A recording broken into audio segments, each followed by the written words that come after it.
Unplugged Borders, brought to you by Smoda's Volcano Sauce.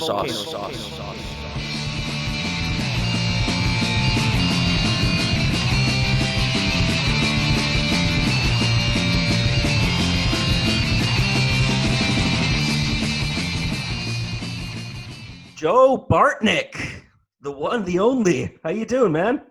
I'm doing fantastic. How are you? Good, man. Good. I got to say, it's an absolute honor to have you on. I mean, you got a pretty impressive CV. You know, you're a comedian, actor, author. You co-host the Puck Off podcast with Frazer Smith on All Things Comedy. I mean, you got a lot going on. I have a few things going on, you know, just trying to keep everything up in the air, man. Or afloat, whatever the metaphor is, you know, whatever I'm trying to do, just, you know, staying busy, you know? I mean, it's the only thing you can do. I mean, you've been getting some touring in, right? I didn't do anything for about 5 months. And then Labor Day week, well, I guess you guys wouldn't know Labor Day over there. First weekend in September. Actually, the weekend before, we were going to do some shows in LA, and they were going to be outside and everything like that. And then the health commission canceled it. Or they didn't sell enough tickets. I'm not quite sure. One of the two. It could have been one of those like, hey, we're going to cancel it because we didn't sell enough tickets. But in the meantime, the club owner in San Diego called me up and said, do you want to come this weekend and headline? And he goes, you don't have to do all the time. You can just do less time. I go, well, if I'm going to jump in, I'm jumping in. So Right. That was the beginning of September. And then Mr. Bill Burr took me to the East Coast 2 weeks ago, and we did about 18 shows in 2 weeks. So two shows a night every night. And we got rained out one night. So like my buddy Paul Verzi said, you know, comedy is in trouble when comedians have to check the weather forecast. Well, I mean, yeah, because it's another thing to worry about now when you're doing shows. It's an interesting thing you bring up because the last time we spoke was when you and Bill Burr were actually here in Iceland. It was the first leg of your tour there when you guys were going. You did Israel and a few other Scandinavian countries, right? And which, by the way, yeah, we did like 8 Scandinavian countries and then Israel. So I've seen every form of white people now. Exactly. As Reginald T. Hunter would say, you went to the place where they make white people. Yeah, it was incredible. I had so much fun. I can't wait to come back. Yeah, I want to do your club in Iceland and then hook up with Shandy, or Shady and or you know Barang and just go have some fun with some Vikings, you know. Yeah, no, that was a lot of fun. I mean, that was you guys were nice enough to check out our club. I mean, it was really big for us to have you and Bill there because I mean we'd just been open for like a year. You know, we were just sort of working out the groundwork and, you know, getting everything started. And it was also, I think it was really cool just because we hadn't even thought about that aspect of it because we obviously do get, you know, big name performers coming to Iceland. But it's nice also for them to get, I guess, you know, if they come to the country a few days beforehand, you know, they can do those club shows to kind of work out the, you know, find their feet a bit with the locals, you know, see what works, what doesn't, you know, because obviously with international comedy, sometimes you gotta maybe alter it a little bit, just you know for the local palate. But it was I mean, you and Bill were there like almost every night before the big show at the Harpa. You know, I didn't change a single thing, and that's one of the things that Bill cracked up about. He's like, Bartnick just went up there like he was just in Pittsburgh, just didn't care. I had some European friends that always told me that I would do well in Europe, just because. I just talk about my wife, my kid, my dog. You know, I don't really have too many deep American references, you know. I think everybody has the same complaints or laughs, you know, with me. So I don't know. I wasn't going to show any, not fear, but I go every room. I just do the same stuff.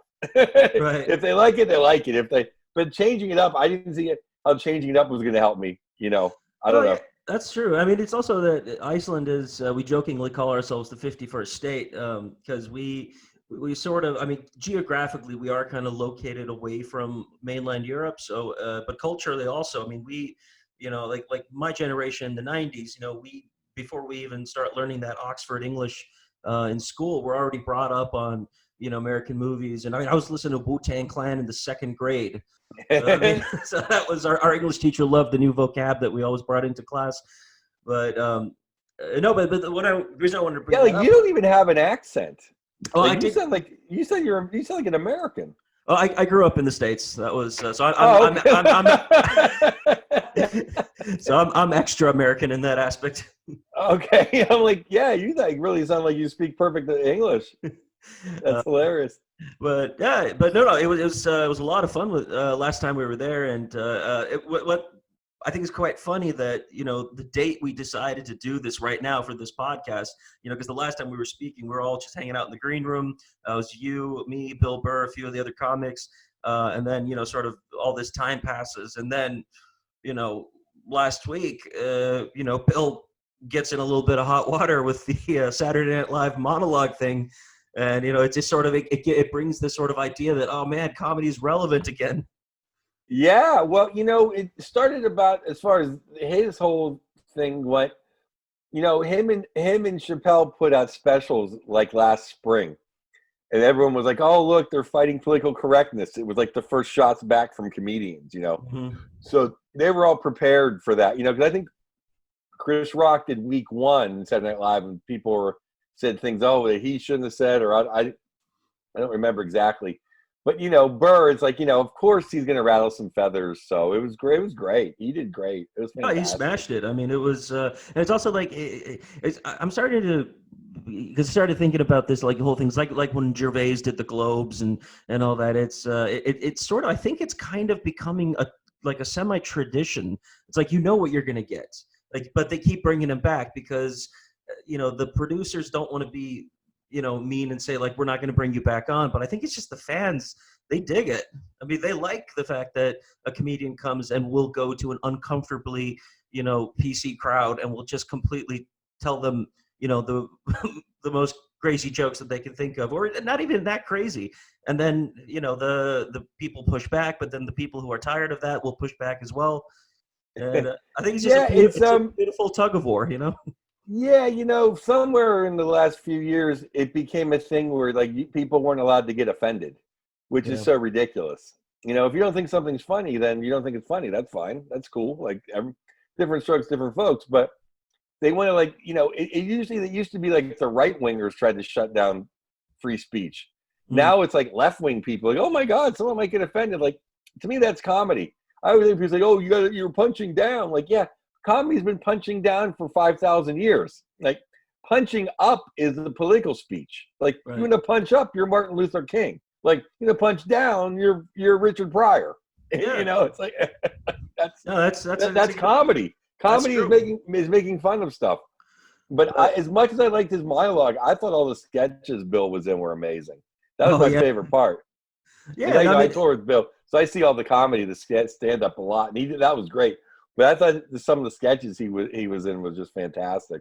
And I thought those pushed the envelope too, which I thought was even better, to be honest with you. Yeah, no. I mean, that's I love that Saturday Night Live is sort of I guess it has to. It's if you look at some of the earlier SNL clips. I remember one of my favorite was when it was when Eddie Murphy was doing Stevie Wonder, and he was doing Ebony and Ivory. And it's just it was like, hey Stevie, this is 1983, because it's sort of, they always have to tap into the zeitgeist. They always have to, and I think the zeitgeist now is that they've become the show. Saturday Night Live is not just doing the show, but they've actually become the show. I mean, we saw this also when Louis did when he hosted SNL a few years ago. It was like 2015, I think. I definitely think his monologue was a little more controversial. Oh, the pedophile monologue. Yeah, like on the surface. Well, it was always, Saturday Night Live. It's John Belushi, it's Chevy Chase. It's like it's supposed to be like the not ready for prime time. Eddie Murphy like was the original.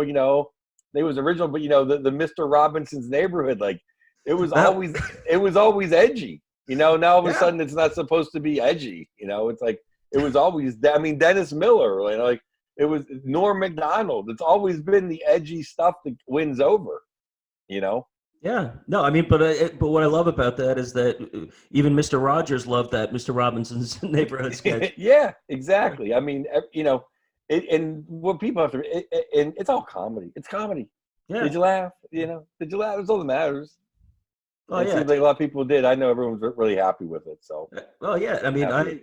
and again, it's always like, that's sort of, that sort of idea that the people who are always going to be the ones to complain are not going to be the people you see at the comedy shows anyway.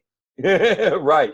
So Exactly. it's like if I'm sitting at home just complaining about opera, it's like I'm not going to be at the opera. So why is that me, having some sort of an effect on how they're going to be, performing? It doesn't make any sense. Yeah, exactly. And I don't even, it's so funny because, from being a stand-up the last 23 years, I barely ever watch Saturday Night Live. So it's like, it's like the people complaining about it, like about comedy. Comedy's out on Saturdays doing late shows, most comedians. So. Yeah. And I mean, like you were saying that people enjoyed it. And of course, that's Bill also mentioned that, I think it was on some talk show or whatever, and he's saying that, well, one of the things they do is that they want to show the clip of the offensive joke, but then they never seem to cut out the part where everyone is just laughing after it. So right. Basically, the comic is just guilty of telling a joke that worked. Right. Or like, back in the day, when it'd be like, they would say, like, they would put in the newspaper, like Tracy Morgan said this at a nightclub in, Memphis. And it's like, Tracy Morgan was performing in front of people who paid to see him, and then you're taking his one sentence out of context, Yeah. Oh, yeah. Yeah, no, definitely. And I think one of the other aspects of this discussion over the past few years has been, I remember like Jim Norton mentioned this a bit, that, I think it was when Trevor Noah was supposed to be the new host of The Daily Show. Then they just like jumped on him and got all like read through like 10 years worth of tweets. And the point that he was making was the problem isn't Trevor Noah. The problem is you. And the point is that a lot of these people, I think it's, of course, performers are also humans. There's always, we could step over the line theoretically and everything. But I think with some of the extremist, like cancel culture stuff, I think a lot of it's just boredom.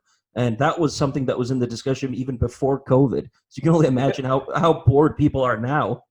Yeah, it's really, I don't know, it's just sad to be a hater, I mean, really, like, they have anything better to do? Like, I mean, I think I've responded, I think, once to trolls, in all these years. Yeah. Well, I just let them be angry and sad at home. Like, I don't see how you're, Yeah. I just kind of feel bad for people. Like, really, you're that upset about a television show? Well, one of the things I was going to ask is like, okay, well, I'm sure you're probably, because I don't know when it comes to people who are PC and angry and want everyone canceled, whether or not that their heart is in the right place or if they're actually coming from a good place. And the question I was going to ask them is like, okay, do you want this person canceled or do you want to change the culture that is surrounding it? Because if a comedian makes a joke that you don't like, you could just as easily talk to that comedian after the show and say like, hey, listen, I was just wondering, that joke, whatever. But that's not what they do. They'll have to go on social media and just completely send the outrage mob on you, because that's how, first of all, they get attention for themselves and also how they get the pat on the back. Yes, but if you're a audience member out there and you want to come up to me after a show and talk to me about a joke, I'd rather you just go online and bitch. It's free PR. Because there's nothing worse than the lady after the show that's like, I liked everything you had to say except for this one thing. And then it's like, blah, blah, blah. It's like, I don't care.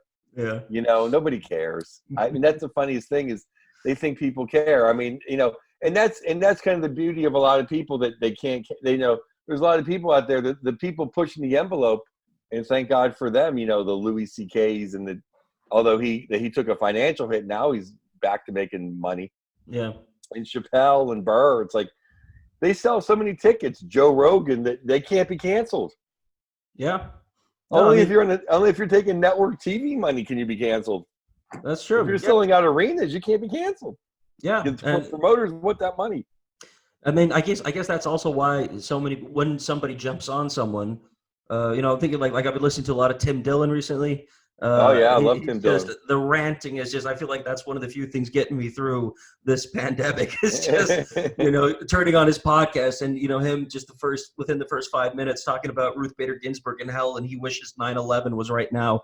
It's just like it's it's like porn. You build up a tolerance, and the same thing with comedy. So you just get to a point where you need someone who just says the most outlandish, ridiculous things. Like, this is like now it's like that German Scheisse porn. But yeah, I think it's for all those people who are going to see Joe Rogan or Tim Dillon or Burr or you, or because you don't need that 5-minute Carson spot or whatever, and you don't need to kowtow to corporate executives or producers. You can just really do your thing, and then you get the people who love your stuff, they'll listen to your podcast, they'll go to your shows, they'll follow you on tour or whatever. But then because your fan base is so centered, like everyone knows you, and if they come out to see us because they really know who you are. So when someone gets quoted out of context, it's such a shock to everyone else who hasn't been following them. They're like, oh my God, is this guy in the Klan? Because right. I mean, I don't know. I don't get too close to those parameters though. But I know. I mean, the problem is so many people get triggered by everything. Like you can't say anything. That it's like that.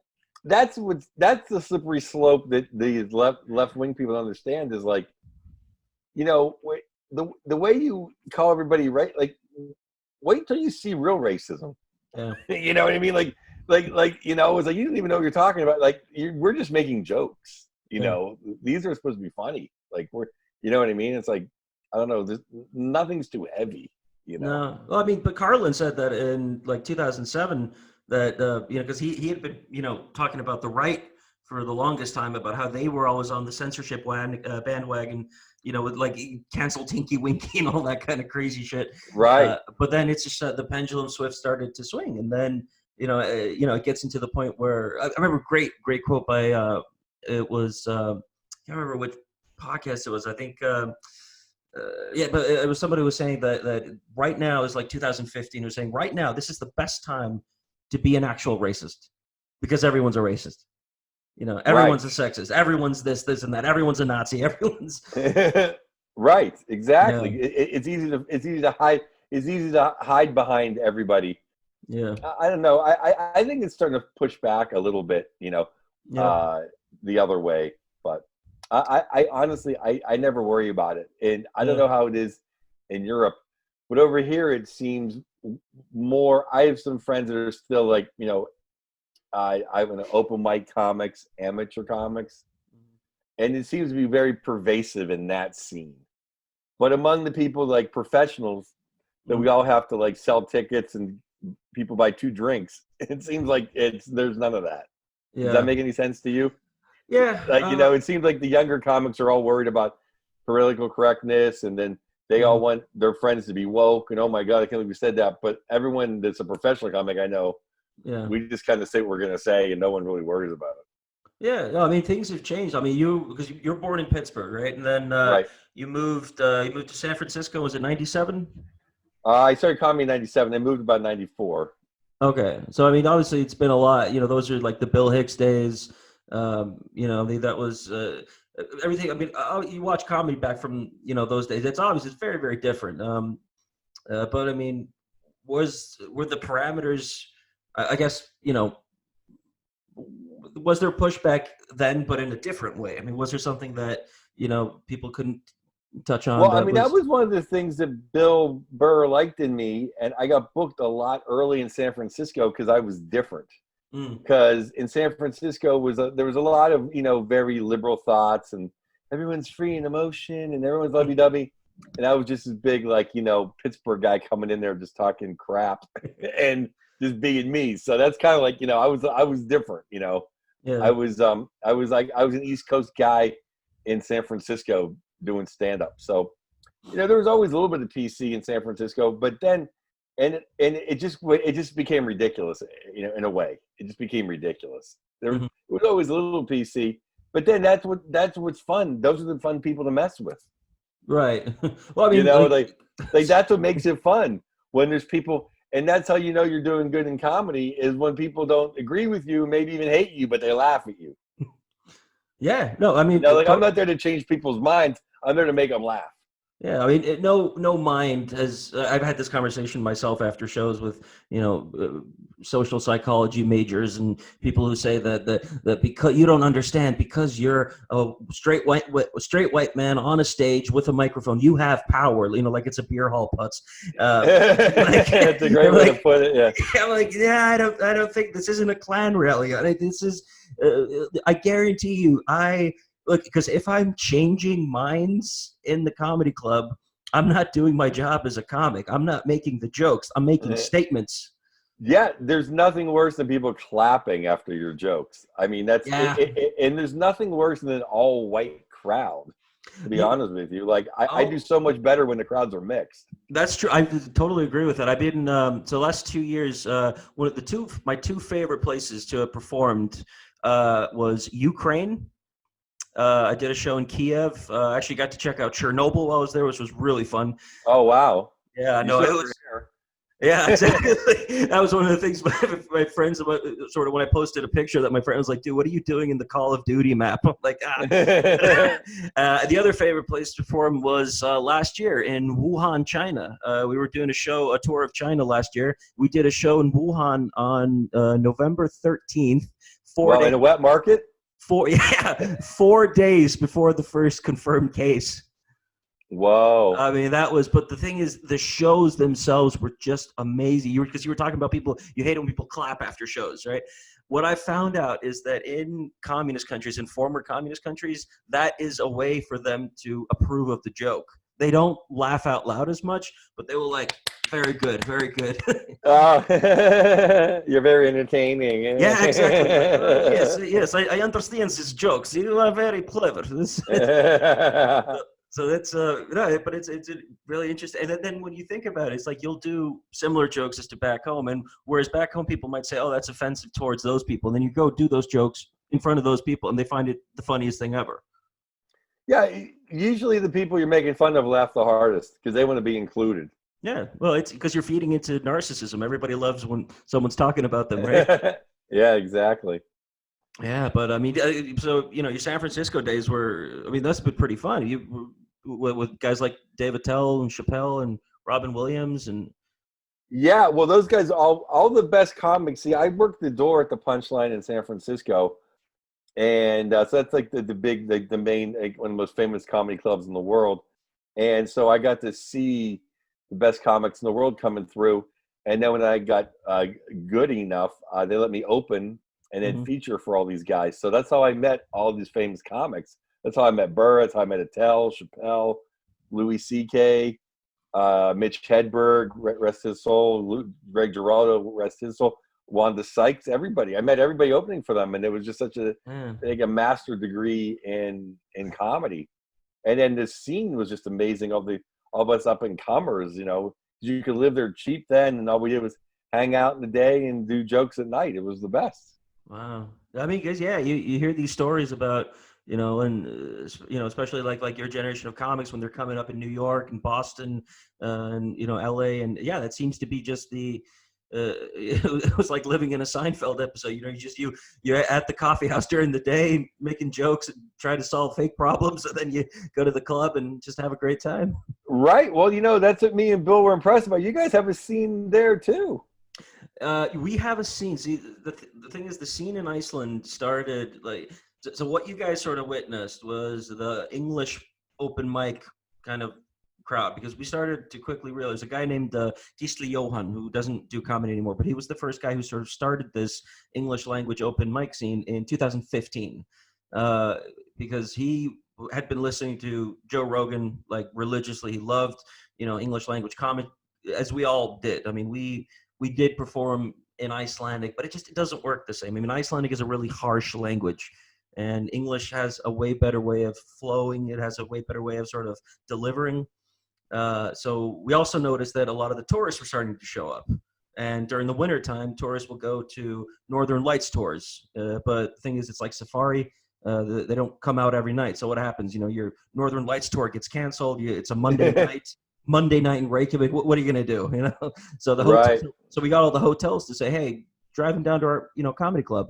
And yeah, so it just started growing and growing, and then 2018 we opened up that first comedy club, the Secret Cellar, and no, it's just been. But I mean, obviously, that's one of the things that has been COVID has just been a fucking death sentence for so many clubs.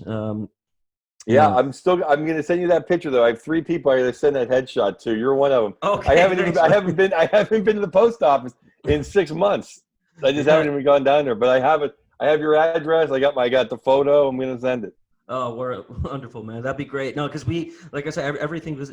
We're so vulnerable, like in the early stages of it all. You know, because we're trying. You know, you're trying to get everything to.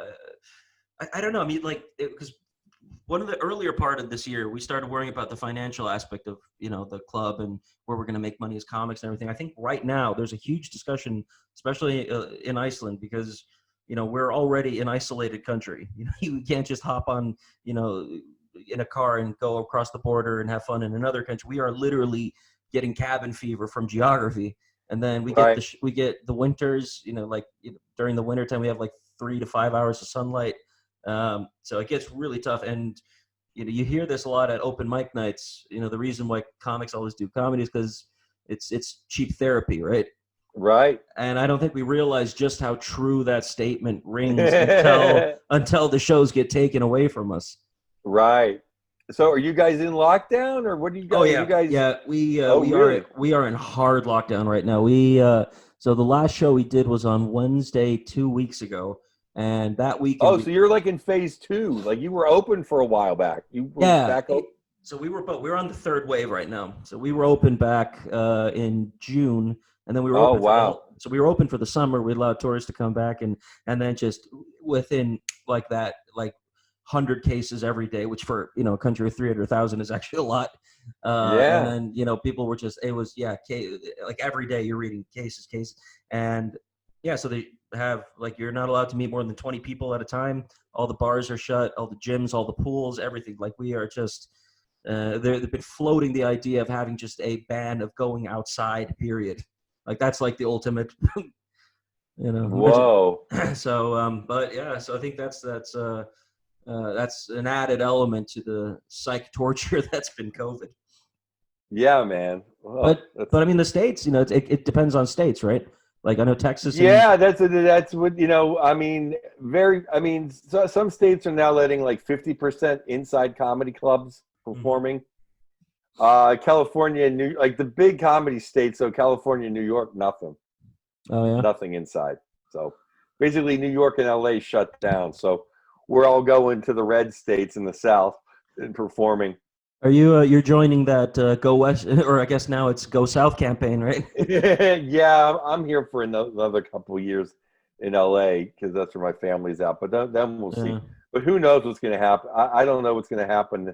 I just want this to go away. It seemed like everyone was kind of just kind of coming to realization of, you know what, if it happens, but we can't shut down. But now it seems like people are getting scared again. I don't know. I think Sweden handled it the best. Just, if you're sick, stay home. If not, go live. Well, the herd immunity. That's I mean, all the Scandinavian countries are sort of debating this back and forth, who handled it, because the effects of it have still to be felt. We don't know yet if that actually will work, because we needed to wait for the third and potentially fourth and fifth wave to pass before we know whether or not it's been confirmed that herd mentality works. But I mean, it's because I've been hearing that a lot of comics, especially in LA, I mean, is there a real chance that there might be a comic flight of Well, a lot have left. I mean, Rogan's in Austin, right? Rogan left, Diaz left, a few other guys have left, but I mean, there's still a million comics. Just none of the clubs are open. Yeah, I'm trying to think of some of the guys that left. I know Steve Byrne is moving to Nashville, and the one Southern kid left. Theo left. Oh, Theo Vaughn left. Byrne is moving. Steve Simone left. But there's still, between that and the Me Too movement, there's a lot of open slots at the Comedy Store now. Yeah, I guess for open micers, a lot less chances to get bumped, huh?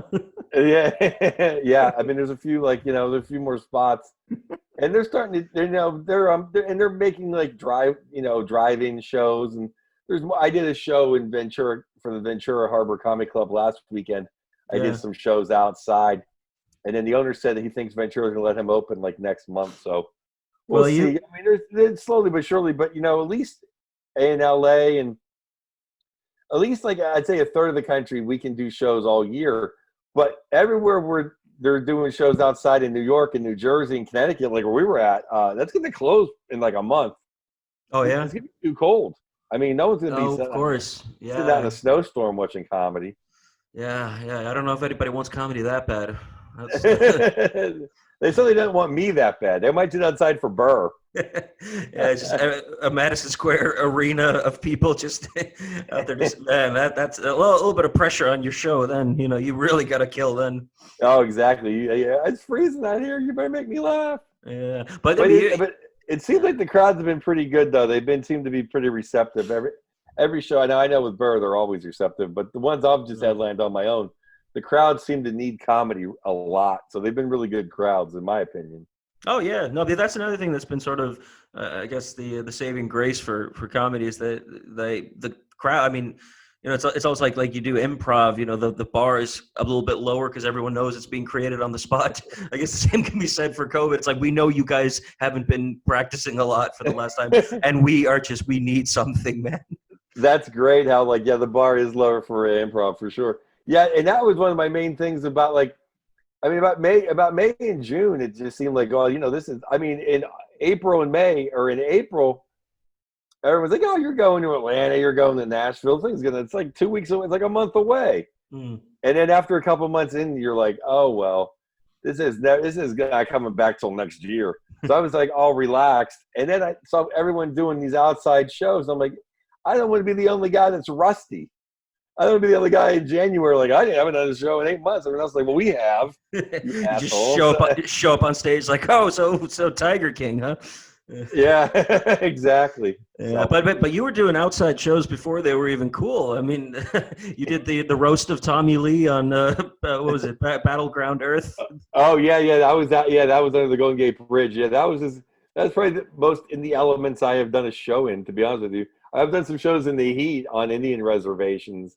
With Lisa Lampanelli way back in the day, just sweating through my black suit. Oh my God, just the heat. Yeah, I remember, I remember it's exactly this one reservation by Seattle. We were driving in the thing, and they said absolutely no alcohol on the premises. Oh, and I was like, oh my God, I guess the backstage is gonna suck. And I literally went up on stage, and I don't know if you remember this because you were a kid in America. Remember the commercial with the Indian with the tear running down his eye?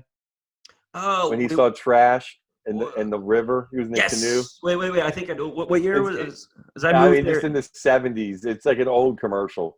So some people know the reference.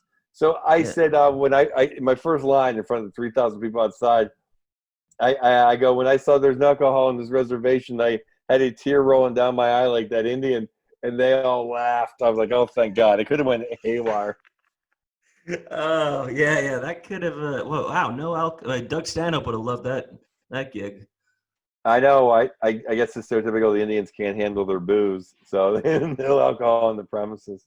Yeah, no, I mean that's yeah, but it's sort of we got to figure out. I mean, like have you done any online shows? Like no, I'll do these, but I don't do the.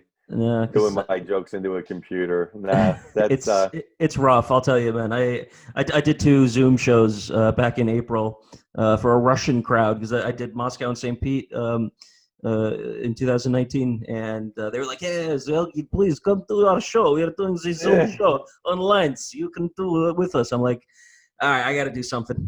So they just hook everybody up, and there were like 130 people like signed up. Yeah, just people in their underwear drinking vodka, watching comedy. And so the first show we did, this guy Igor who runs the shows, like he had a curtain that he put in his bedroom, and then he had a mic like this, and he was just telling jokes. But the thing is, we didn't have any reactions. All we had were people pushing the crying, laughing emoji, and those were the laughs.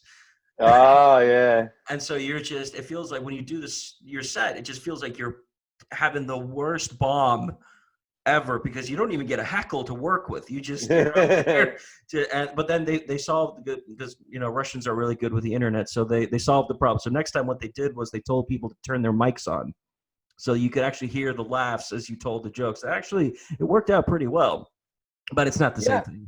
I know there's people that they even have like some people, they set up shows, and there's even bouncers where if you're rowdy, they can shut off your screen or minimize your screen. They're high test with it. It's just not for me. I don't have a problem with anybody doing it. I would have a problem, but I mean, like, I don't, anyone can do what they want. It's just not for me. I'm trying to get into the drive-in show. I haven't done one yet, but the improv's asked me. Yeah. So I'm trying to get in. I'm trying to get into it. I don't know. I mean, we'll see. Worst case, you get some material out of it. Yeah, I've enjoyed just being the outside shows are fine. Like, that's enough for me. Right. It's good, Yeah. People honking in their cars and stuff. I don't know. I'm not against it. I just haven't done it yet. Like the Zoom, I'm probably never gonna do. Yeah. Like, I remember when they first started doing Zoom, I'm like, you know what? If this is it, if this is really the end of comedy, like, I've had a good run. Yeah. Yeah, that was the point that I was making, to the Russians, and I'm saying, like, this is very ironic that I'm standing here trying to entertain Russian girls, because usually it's the other way around. That's a great joke. And I just thought of that. And then they're like, "Oh, yes." The Russian girls got a little uncomfortable with that, but all the guys, they just loved it. And, right. Yeah, I don't know. I mean, but you got to test the field, I guess. With the drive-in shows seem kind of weird because, like you said, is the honking? Is that the laughs?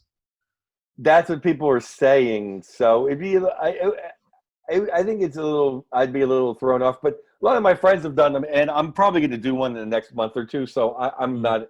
It'll happen. It'll be another experience. Yeah. I'm up for it. I mean, what is, I guess, the second thing about, all these shows and lockdown and everything going back into, I mean, the atmosphere is, for the election coming up. I read a great tweet. I think it was, I don't remember, it was Conan O'Brien or someone said, I can't believe it's only a month until America's last election. And is that, I mean, obviously we just hear we see the news reports of everyone screaming at each other and all that. I mean, does that carry into the clubs, or is that just is it Mad Max on the streets of Sunset Boulevard?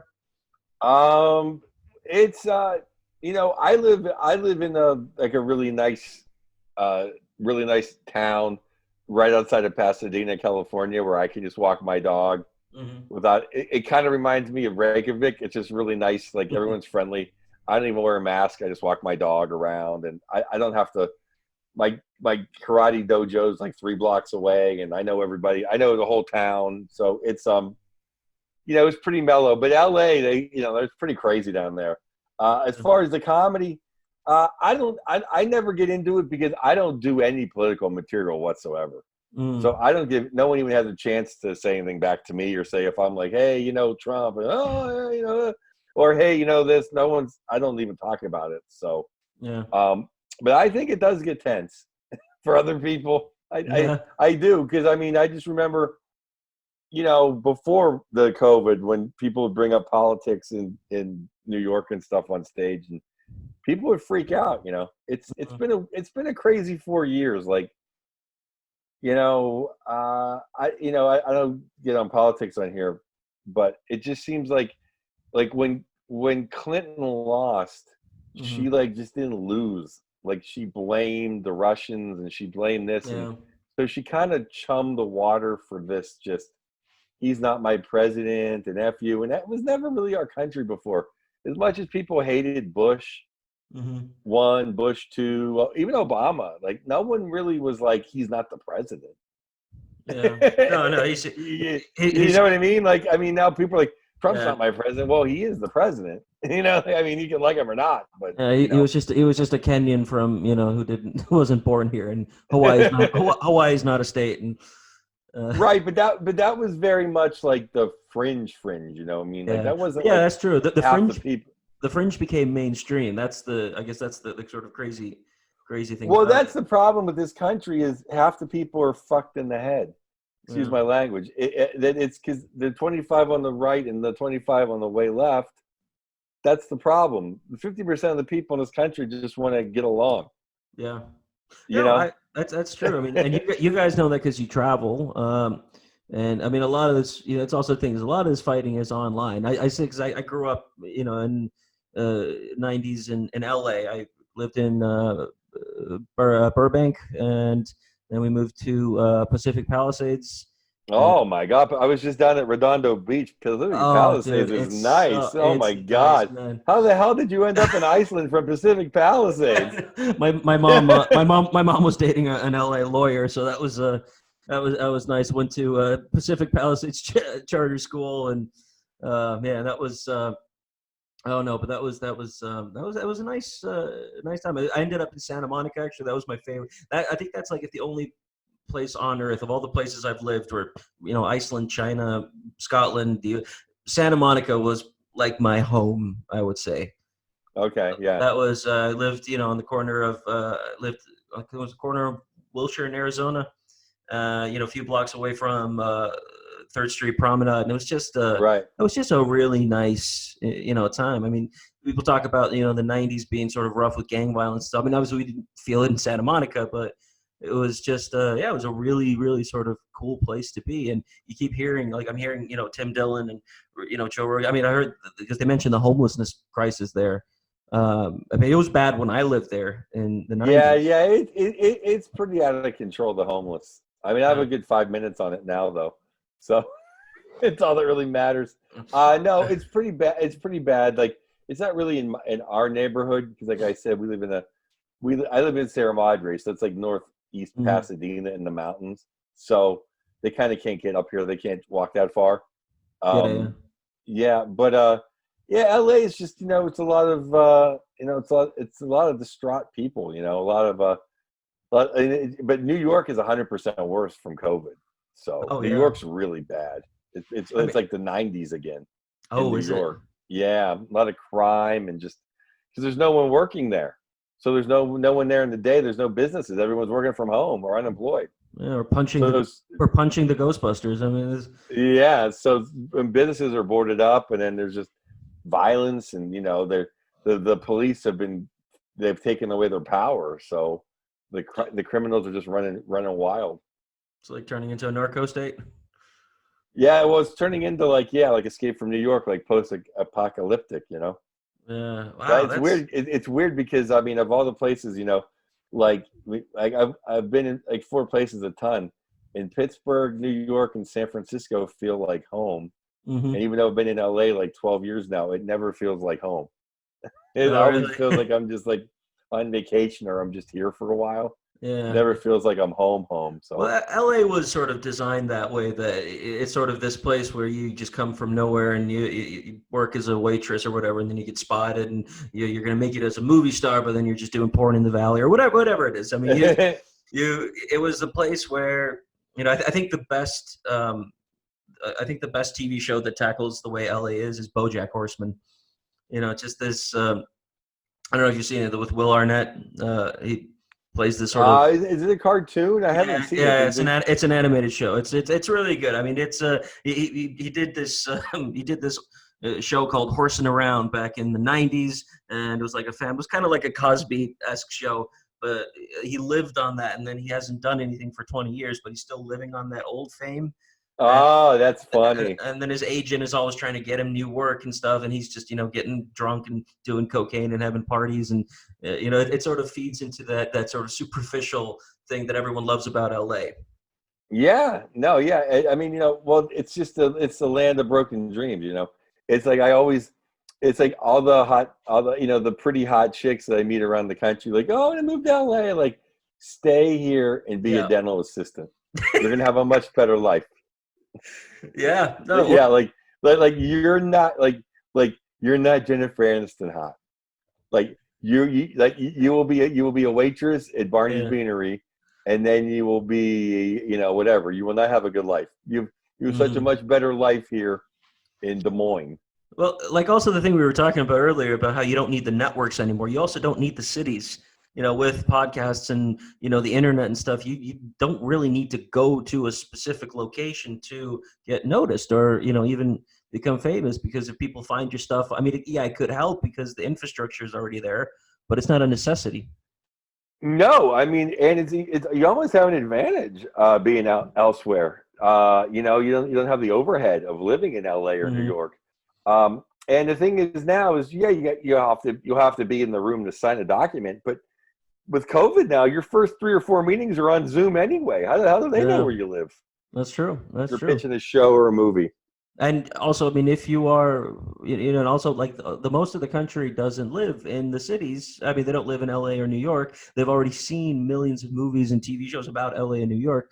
I think probably your advantage right now would be to, have something that isn't necessarily about those big places that have been talked about for so long. I mean, I think like Iceland, Iceland, after the volcano and the banking crisis and everything, we sort of became, the sexy country where everybody wanted to go. And during the last Edinburgh Fringe Festival, I was myself, Ari Eldjárn, Snjóla Lúðvíks, Bylgja Pappi. A lot of the comedians came. There were 3 shows of Icelanders who had been at the Edinburgh Fringe Festival, and we'd all put the name Iceland or something Icelandic into our show because that was like, oh, that's exotic. Really? Yeah. So I mean, I think that's become more of a quality that you're like, oh, are you from? Oh, you're from the Sultan of Brunei. Wow. I don't think I've ever met anybody from there. Right.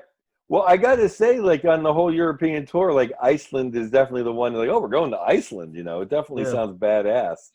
It was definitely one of my favorite places on the tour of everywhere we went. I really had a great time. Me and Club City Kenny walking around, man. We had a blast. Well, that was the one place where Bill brought Nia, right? Because she didn't come on the whole tour, but she. No, yeah. His family, his mom and dad came too for a minute, so it was fun. Yeah, no, that's cool. I mean, it's it's I guess close enough to but you guys had flown in from like LA, Seattle to Iceland. I don't know what they did. That's what I did. I don't know what they did. But I guess that more than me. But people say a lot of people come to Iceland first to get acclimated with Europe, and then can go from Iceland to Europe. It seemed like it would be a pain to do that unless you were doing shows there. No. Well, I mean, it's on the way. So you look at the map. It's not like you're going a zigzag up. You're actually flying over. If you're flying from the States, you're flying over Canada. So you're going to be passing Iceland more or less anyway.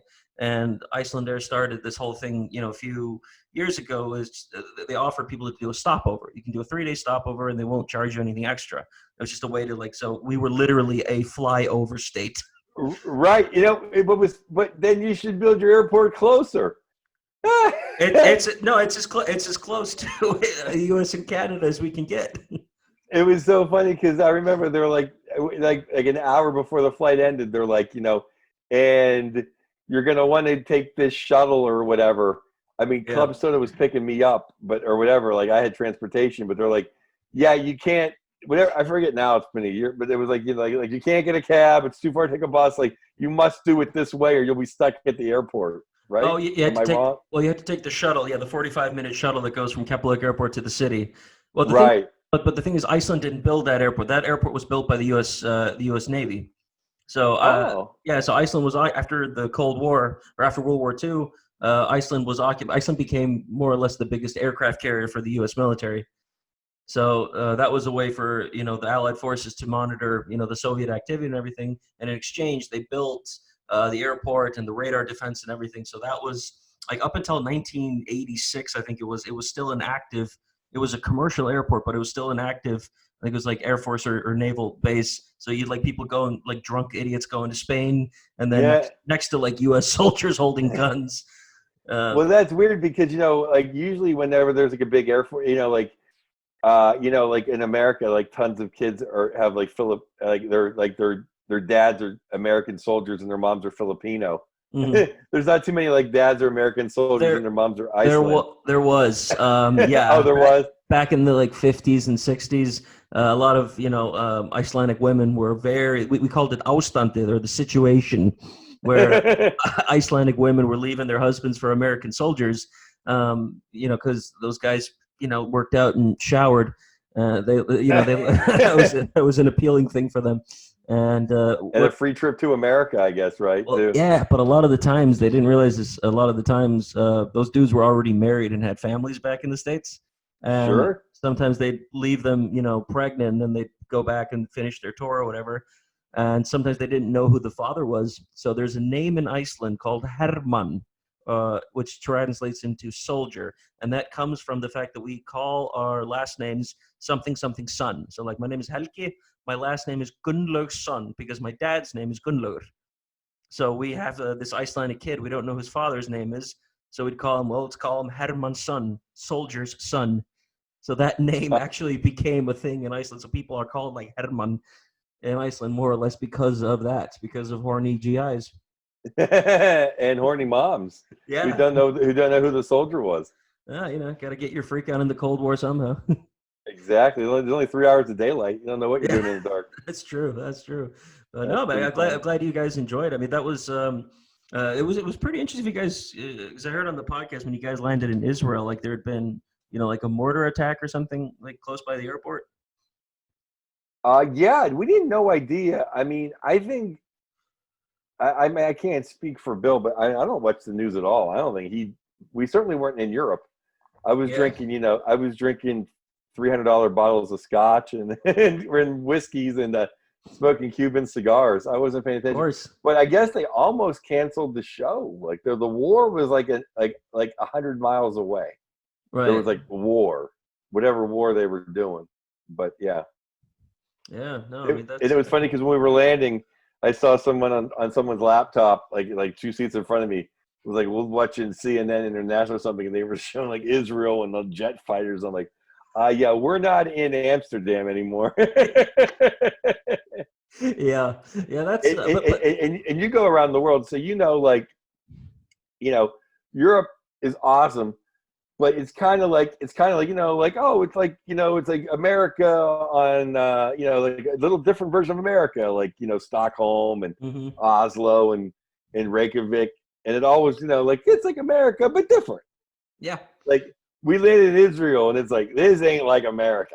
Yeah, it was like, we're in a different world. Like, this is a different world. Yeah, we're not in Kansas anymore. That's yeah. Well, but the thing is, it's interesting how like these people who are in these countries, who I guess like not constantly at war, but there's constantly a threat, and I think it just becomes their way of life. The thing about like when I was in Ukraine, 10 days before I'd gone on that trip, 18 Ukrainian soldiers were kidnapped by the Russian Navy. They were like some border clash, whatever, and they was like literally they were on the brink of war.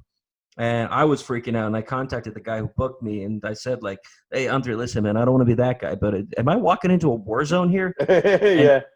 I shit you not, he said word for word, "No, it is okay. Right now, war only on water."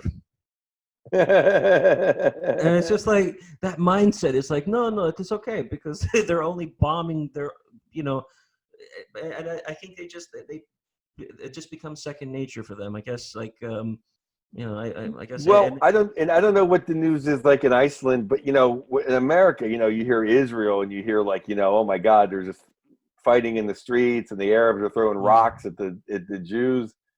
And literally where we stayed in Jaffa, this really nice beach resort outside of Tel Aviv. Mm-hmm. And there was like high school kids protesting in the middle of the town square. Yeah. It looked like 8 high school kids just standing there. Like, and our hotel was run by Israelis.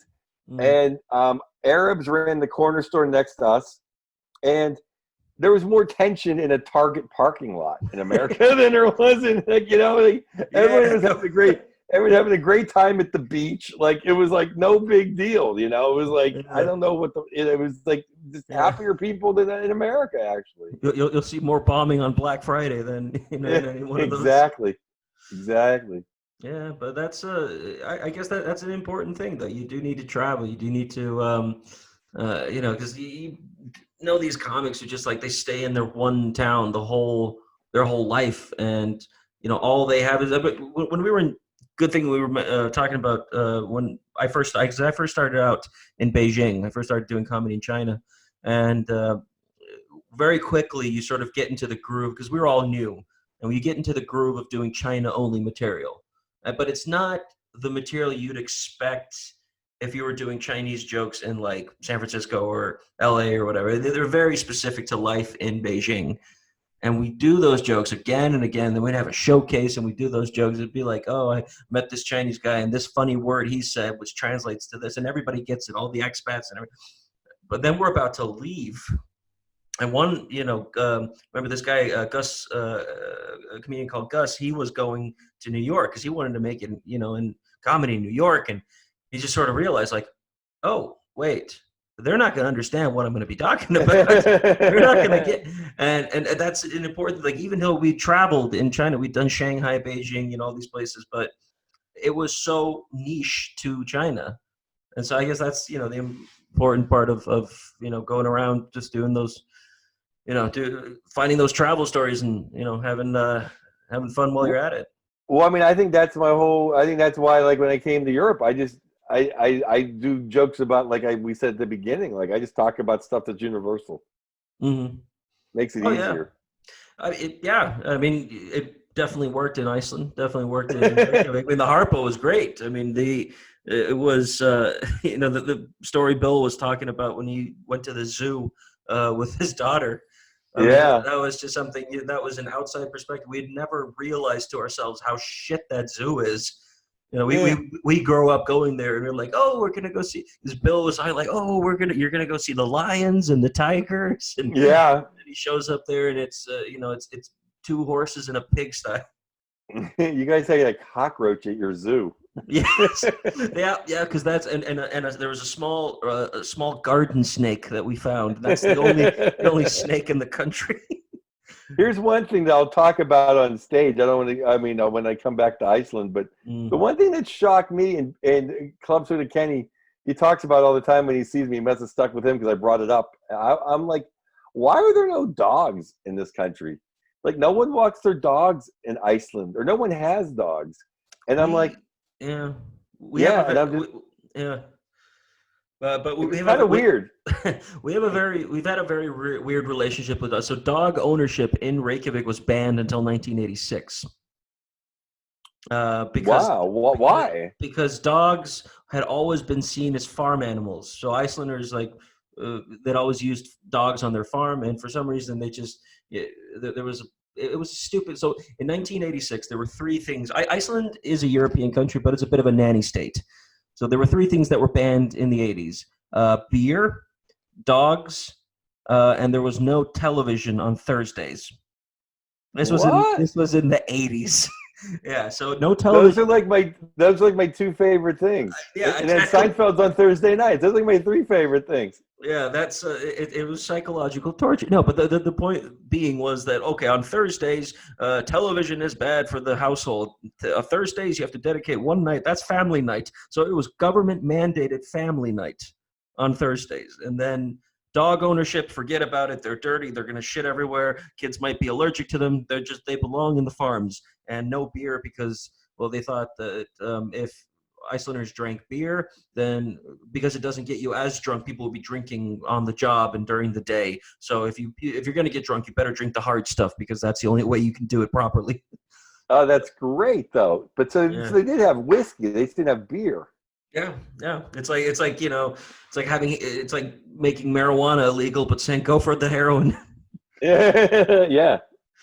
But we'd love to have you back, man. You seem to have a lot of fun in Iceland, and oh, absolutely. I'm going to come back. I'm going to do the whole 3 days in Iceland, crush your club, and then hit the mainland.